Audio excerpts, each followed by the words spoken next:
We'll open it up for questions. Second row left, Ari. Luke, I know that we were at Malik Harrison's announcement today, and I know that that was your guy, and you... Our guy. Yeah. He's part of the Ohio State University football program. Were his recruiter. I recruit that area, yes. Yeah.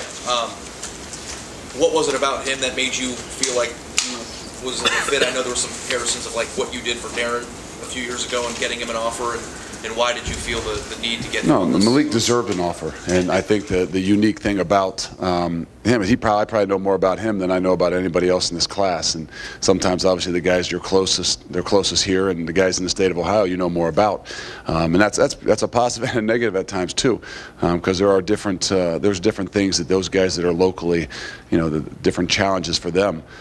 So he's a kid that, man, I mean, his ceiling is who knows where. And the reality is we bring him in here as an athlete. He could walk in tomorrow and try a wide out, try at tight end, try a defensive end, try at linebacker. What he is, he's an explosive athlete with some length and a really good character kid that we're going to, I think, really enjoy to have a part of this program. There's somebody that, because based on area that you find, hey, this guy deserves an Ohio State offer, he needs to be here. How much leeway, how much trust does Urban have in you to say, hey, if Luke says we should take this guy or we should offer him? I mean, what's the process like in a situation like that? I think that we trust all these guys. I mean, I'm sure Coach has obviously the longer he's known people, he'll their track record may, so to speak, but they wouldn't be here if he didn't trust them. And ultimately in recruiting, yeah, it does come down to a lot of that. If guys fighting for guys and what they truly believe and knowing what can be successful in this culture and in this environment. And he's one of those kids I believe can truly not just survive here, but thrive here in the culture and the environment that we have. First row left, Doug. Luke, with some of the defensive linemen in this class, whether it's Jonathan Cooper or Nick Bosa or Malik Barrett or whoever, we know you guys have some holes on the defensive line. How realistic is it for a true freshman to come in, that position, to come in and try to compete for realistic playing time at that position? I think it's difficult at times.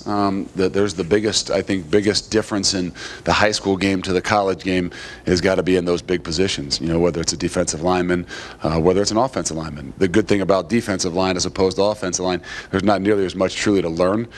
So it becomes more down to a little bit more of a battle. But guys that are physically developed, I would say, have the first and best chance to come in and be able to compete at that level right away. And obviously Nick Bosa would be one of those guys that you'd say physically coming in would have an opportunity to be able to challenge. Malik Barrow being a guy coming off of surgery as well. I'm not sure, physically whether he could step in there tomorrow and battle with some of the guys. And then you'd say maybe a Jonathan Cooper. It's maybe a little bit easier on the edge where you might not be physically as dominant inside. But it is difficult. But again, we recruit those guys with the idea that we think that they can come in and give us an opportunity to compete and vie for some playing time, especially if we're going to play 8, 9, 10 guys up there. And I know it seems like on signing day we talk about all these guys, and then guys redshirt, you sort of forget about them for a while. But specifically on that defensive line, just thinking about that group, some of the guys who did redshirt, we were talking about a year ago, whether it's Cornell or Alabi or whatever else, how ready are some of those guys, you think? Well, some of those guys are coming off injuries, as you spoke with some of those. Those guys are coming off injuries, make it a little bit more difficult, which is why spring is so big. Guys like Jay Sean and some of those guys, even Draymond, who had the opportunity to compete a little bit more in bowl practice, are going to be a little bit more prepared.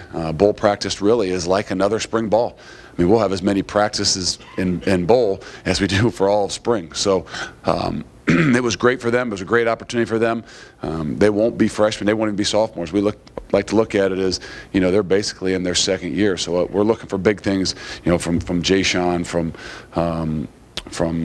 Draymond and a bunch of those guys, because it's going to be a little bit by committee until we can figure out really who we can count on.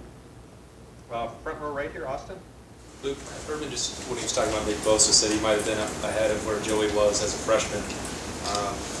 A, that's probably exciting for you guys. B, maybe it could be a lot of pressure on him. How do you view it? What did you guys see for him coming in? Well, again, we think we know. You're not obviously ever for sure on guys that are coming in as far as how ready and more so mentally of the things that they can handle. But the great thing you can say about probably Nick as well as Joey, is that they grew up around it. And I kind of refer back a little bit to a guy like James Laurinaitis, who obviously was not as highly recruited as those guys, but there was a few things about James, just that confidence level, and I try to attest it to him growing up in that environment. That obviously his dad was a big-time wrestler, and in that environment of competition and always in them stressful and tough environments. And really, to look at it, the Bosa family, Joey with his dad playing, he had big shoes to fill and obviously high expectations. So I don't know that it's going to be anything different for Nick. Nick is a mature kid that I don't think will bat an eye at, coming in, and whether he wears the number 97, whether he looks like Joey, whether he walks like Joey. The reality is he's Nick. He's grown up with it his whole life. He went to St. Thomas Aquinas, followed his brother, and had a very successful career. So I don't think anything on the mental side or the pressure side would be my guess would affect him. You left out the shrug. I mean, I guess probably. Well, maybe he'll come up with something of his own, but Zeke kind of stole that once Joey left that game. So Zeke kind of stole it, so maybe it's now Zeke's thing.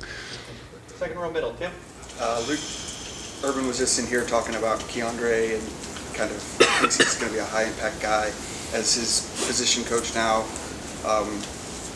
What did you guys like about him? And then also, I assume that it probably wasn't a coincidence that he committed on the same day as two other guys in this class.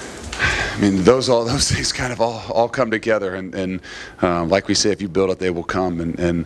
But the reality is, I mean, he was a guy that we had targeted probably after his junior year. That on film was a guy that was very dynamic, and I guess maybe you'd say the Sam backer position, that the prototype of what we're looking for. You could kind of bottle up Darren Lee and say, hey, this is a hybrid type of guy. We really want an athletic guy that can blitz, that can cover space out there.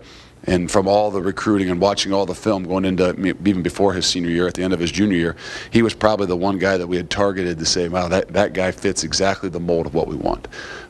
We didn't have that opportunity to start with. Maybe he was, committed to the local school and this, that, and the other thing, and how things happen and go. But the reality is, when we had an opportunity, when things started to come open, when all of a sudden Darren Lee was going to leave and did leave, it opened up an opportunity for us.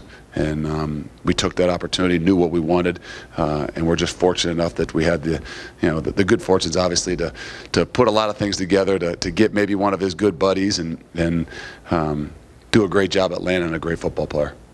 Second row middle, Ryan. The last year's signing day was about a month after the title, so this was the first recruiting class where y'all had a full year as defending champions. Did you notice that it was any easier because of that for y'all to get into some doors, or recruits were more receptive, or kind of put that block O opens all the doors you need? I mean, I know that obviously national championship and those things, but the reality is that block O and the history and what it has done, and not just over a short period of time, but a long period of time. In my 14 years of recruiting, 20 years I say of being here, it's always going to open the doors for you. The job that Coach does and the way he motivates us and obviously the emphasis he puts on recruiting and him doing it himself is what really sells. But the opportunity, whether we won a national title, whether we were 12-1, whether we were 12-0 for the years before that, the reality is that block O, that Ohio State, opens the doors for us. Now it really takes great guys to be able to go in there and get the job done. And final question from Jim here. I want to follow up on what Tim just asked you a minute ago. Did you have a vision of a Darren Lee type player before Darren Lee became that guy, or did he Yes. Did he become that guy? Well, no. I mean, really, we did. I can go all the way back to the Orange Bowl, to be honest with you, and for probably that year and the 8 years prior to that, we had played about 70% nickel defense, 75% nickel defense. We call ourselves a 4-3, but in reality, we'd play a 4-2-5 75% of the time. And after that game, specifically knowing all the lateral plays and handing the ball to Sammy Watkins and blocking a little nickel back out there on the edge and the ball running over the edge laterally, we kind of sat down and said, no, we're not going to have that again. Now, obviously, there's some things that are give and take with having a nickel guy out there as opposed to a linebacker, and we said this is what we need, and this is the route that we're going to go. Now, were we fortunate? Did we know exactly what we had in Darren Lee? No. I mean, we didn't have a crystal ball, but he was the type of guy we were looking for, a guy that you could say, well, what is he? Is he a safety? Is he a linebacker? Is he this? Is he that? No, but he's athletic enough to play in space.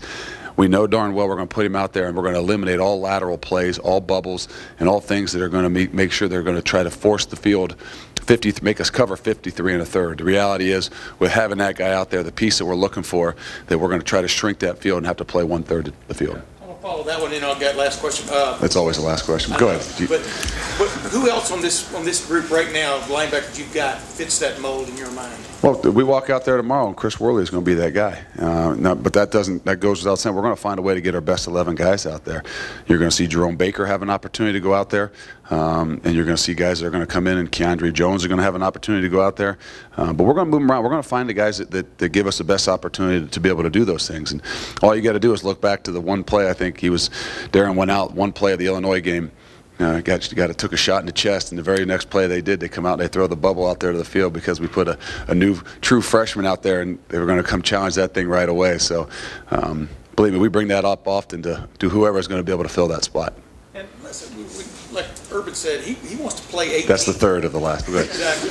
He said he wants to get maybe 18 of these guys, of the 25 from this group, on the field next year and stuff. Do you feel that urgency, but also do you see the opportunities that these guys need to fill? Well, I think, yes. I think we got to have that vision, because you look at a guy like Darren Lee, and there's a guy that leaves after 3 years, and for 1 year he sat himself on the bench. You could go back to Sean Springs. I mean, Sean Springs was the guy who redshirted, then leaves with another year of eligibility. I mean, Anthony Gonzalez was the same. I mean, there's so many of those guys that are those type of athletes that, you know what you got to do. You got to discipline yourself to go ahead and put them out there. And that's the most difficult thing, because we play at such a high level. There's no ground for somebody to say, okay, well, he's not quite good enough, so let's put him on this special team or this, or he's just growing. No. We expect him to be grown men, act like grown men, play like grown men, and for us, we got to discipline ourselves to be able to put them out there and give them an opportunity to prove it. Luke, thank you very much. Thanks.